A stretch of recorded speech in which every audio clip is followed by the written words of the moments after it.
जो भी मनुष्य परिपत्नी एकादशी व्रत को करता है वह देवलोक में जाकर चंद्रमा के सम्मान शोभित होता है और अश्वमेध यज्ञ के सम्मान फल को प्राप्त करता है। हरे कृष्णा। आप सभी का दिन शुभ हो और आप सभी को परिपत्नी एकादशी की हार्दिक शुभकामनाएं। चतुर्मास के भगवान विष्णु योग निद्रा में रहते हैं, ये उनका शयन काल रहता है। ऐसे में आज के दिन ही भगवान विष्णु करवट बदलते हैं और इस व्रत के पुण्य प्रताप से भक्तों की हर मनोकामना भी पूर्ण होती है। इस बार एकादशी को दिन 2 दिन की है। ऐसे में व्रत रखने को लेकर असमंजस में बना हुआ है। आपको बताते हैं कि आपको एकादशी का व्रत किस दिन रखना है और किस समय खोलना है। परिपत्नी एकादशी, डोल 11, जल झोलनी 11 या पाठ एकादशी भी कहते हैं। ऐसी मान्यता है कि आज के दिन ही मैया यशोदा ने श्री कृष्ण का कुआं पूजन और सूर्य पूजा की थी, घाट पूजन कराया था। इसके अलावा श्री कृष्ण को आज के दिन ही पहली बार रथ में बिठाकर पूरे नगर में घुमाया था। ऐसे में सभी गोकुलवासी इस बात की प्रतीक्षा में थे कि वे श्री कृष्ण की पालकी या पालने के नीचे से एक बार होकर गुजर जाए। मान्यता है कि श्री कृष्ण के रथ की या श्री कृष्ण की छाया जिस पर पड़ जाती है वह जन्म जन्मांतर के पापों से मुक्त हो जाता है। इसीलिए इस तिथि का शास्त्रों में विशेष महत्व बताया गया है। इस बार 3 सितंबर बुधवार को सुबह 3:54 से एकादशी तिथि प्रारंभ होगी, जो कि 4 सितंबर गुरुवार को सुबह 4:21 पर समाप्त होगी। क्योंकि 3 सितंबर बुधवार को सुबह से लेकर अगले दिन तक एकादशी ऐसी ही है। हिंदू पंचांग में भी एकादशी का व्रत इस बार 3 सितंबर बुधवार को ही दिया गया है। तो आप 3 सितंबर बुधवार को एकादशी का व्रत रख सकते हैं। इसके अलावा 4 सितंबर गुरुवार को भी एकादशी का व्रत रखा जाएगा।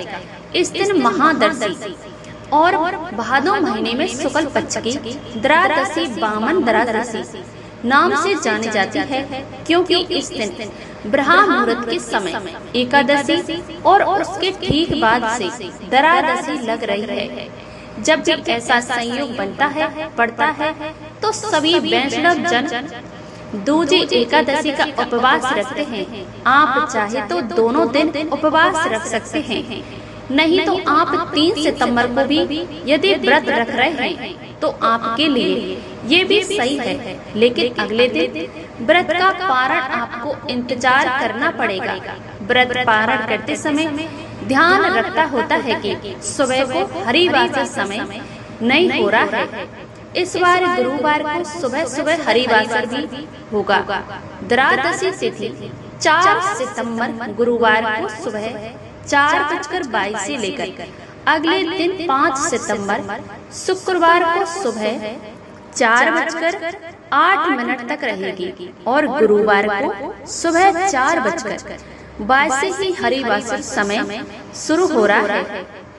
अब ध्यान रखिएगा कि हरिवासर का समय कब समाप्त हो रहा है। तो इस बार 4 सितंबर गुरुवार को हरिवासर का समय सुबह 10:30 से समाप्त होगा। इस समय के बाद से ही आपको व्रत का पारण करना होगा। यदि आपने बुधवार के दिन एकादशी का व्रत रखा है तो हरिवासर के समय आप सुबह पूजा कर सकते हैं, भोग लगा सकते हैं, दान इत्यादि दे सकते हैं। लेकिन जो भी प्रसाद भोग या अन्न आदि आपको ग्रहण करना होता है पारण करते समय, वे आप हरिवासर बीतने के बाद ही कर सकते हैं। अब ऐसे में गुरुवार के दिन 4 सितंबर को व्रत पारण करने से यानी व्रत खोलने का सुबह मुहूर्त 2 बार प्राप्त होगा। तो एक तो सुबह 10:32 से और 10:50 के बीच में आप व्रत खोल सकते हैं।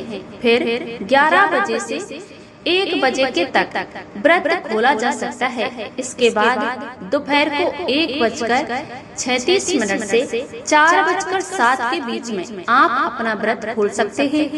और जिन भी भक्तों को 4 सितंबर गुरुवार को व्रत रखा है, उन्हें 5 सितंबर शुक्रवार को सुबह 6:01 से और 6:30 के बीच में अपना उपवास खोलना होगा।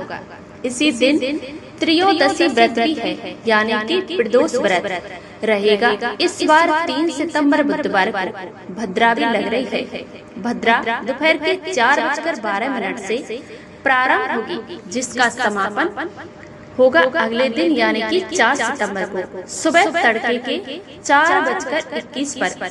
अब इस बार भद्रा का वास पाताल लोक में रहेगा और ये अशुभ नहीं मानी जाएगी।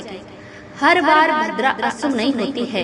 जब भद्रा का वास मृत्यु लोक में होता है, तभी भद्रा पृथ्वी पर समान कार्यों के लिए अशुभ मानी जाती है। इस बार की एकादशी के दिन भगवान विष्णु के वामन अवतार की पूजा करने के बाद योग ब्राह्मण को आप कुछ न कुछ दान की सामग्री अवश्य दान दें। एकादशी के दिन किया गया दान आने वाली कई पीढ़ियों तक पुण्य फल प्रदान करता है। ये थी आज की वीडियो। उम्मीद है कि आपको पसंद आई होगी। पसंद आई हो तो वीडियो को लाइक